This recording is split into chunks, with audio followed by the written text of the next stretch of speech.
ഇന്ത്യയുടെ പടിഞ്ഞാററ്റത്ത് ഗുജറാത്തിലെ കച്ച് മണലാരണ്യം. ഭൂപടത്തിൽ വെറുമൊരു വെള്ളപ്പൊട്ടായി തോന്നുമെങ്കിലും ഇവിടുത്തെ ഓരോ തരി മണലിലും പറയാൻ അതിശയിപ്പിക്കുന്ന ഒരു അതിജീവനത്തിൻ്റെ കഥയുണ്ട്. 1970-കളിൽ ഇവിടുത്തെ ഒരു ഗ്രാമത്തിലെ സ്ത്രീകൾക്ക് സ്വന്തം വീട്ടുമുറ്റത്ത് പോലും ഒന്ന് ഉറക്കെ ചിരിക്കുവാനോ പാട്ട് പാടുവാനോ ഒന്നിനും അനുവാദമില്ലായിരുന്നു. പക്ഷേ ഒരു നട്ടുച്ച വെയിലിൽ ആ വിജനമായ മണൽപ്പരപ്പിന് നടുവിൽ വെച്ച് അവരൊരു ശബ്ദം കേൾക്കുകയാണ്.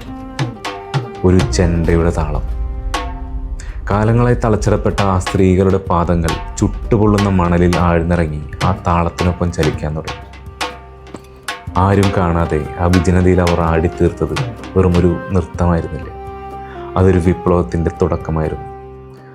അടിച്ചമർത്തപ്പെട്ട ഒരു കൂട്ടം സ്ത്രീകളുടെ അതിജീവനത്തിൻ്റെയും സ്വാതന്ത്ര്യത്തിൻ്റെയും കഥ പറയുന്ന ഒരു പീരിയഡ് ഡ്രാമ മൂവിയാണ് ഇത്. എല്ലാവർക്കും സ്വാഗതം. നമുക്കൊരു കഥ കേട്ടാലോ. കഥ തുടങ്ങുന്നത് കച്ചിലെ ഒരു ചെറിയ ഗ്രാമത്തിലാണ്. അവിടെ പെണ്ണുങ്ങൾക്ക് ചിരിക്കാൻ പാടില്ല, പാടാൻ പാടില്ല, എന്തിന് മനസ്സൊന്ന് തുറന്ന് സംസാരിക്കാൻ പോലും അനുവാദമില്ല. ദിവസവും വെള്ളം കോരാനായി കിലോമീറ്ററോളം അവർ നടക്കും. ആ നടത്തം തന്നെയാണ് അവരുടെ ഏക സ്വാതന്ത്ര്യം.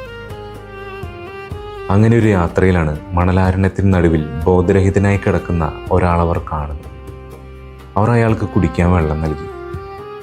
ബോധം തിരിച്ചു കിട്ടിയ അയാൾ തൻ്റെ നന്ദി പ്രകടിപ്പിക്കാൻ അയാളുടെ കൈവശമുണ്ടായിരുന്ന ചെണ്ടയിൽ ഒരു താളം കൊട്ടി. ആദ്യമൊക്കെ പേടിച്ചെങ്കിലും പതുക്കെ പതുക്കെ ആ താളം അവരുടെ ചോരയിൽ പടരാൻ തുടങ്ങി. വർഷങ്ങളായി ഉള്ളിലൊതുക്കിയ സങ്കടവും ദേഷ്യവും ആവേശവുമെല്ലാം ആ പാദങ്ങളിലേക്ക് ഒഴുകി വന്നു. അവർ അവിടെ നൃത്തം ചെയ്യാൻ തുടങ്ങി. ഗർഭ, പുരുഷന്മാർ മാത്രം ആഘോഷമായി കണ്ടിരുന്ന ഗർഭ മരുഭൂമിയിൽ ആരും കാണാതെ സ്ത്രീകൾ ഏറ്റെടുത്തു. പിന്നീടുള്ള ഓരോ ദിവസവും ആവേശത്തോടെയാണ് അവർ വെള്ളം കോരാൻ പോയിരുന്നത്.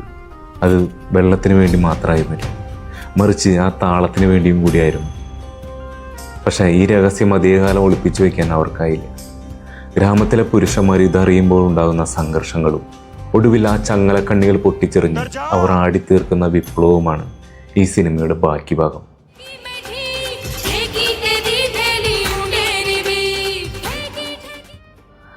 അതിമനോഹരമായ സിനിമാറ്റോഗ്രാഫിയും ഹൃദയമെടുപ്പ് കൂട്ടുന്ന സംഗീതവുമാണ് ഈ ചിത്രത്തിൻ്റെ ഹൈലൈറ്റ്. സിനിമയുടെ പേര് ഹെല്ലാരോ. മികച്ച ചിത്രത്തിനുള്ള ദേശീയ പുരസ്കാരം നേടിയ ആദ്യ ഗുജറാത്തി ചിത്രം കൂടിയാണിത്.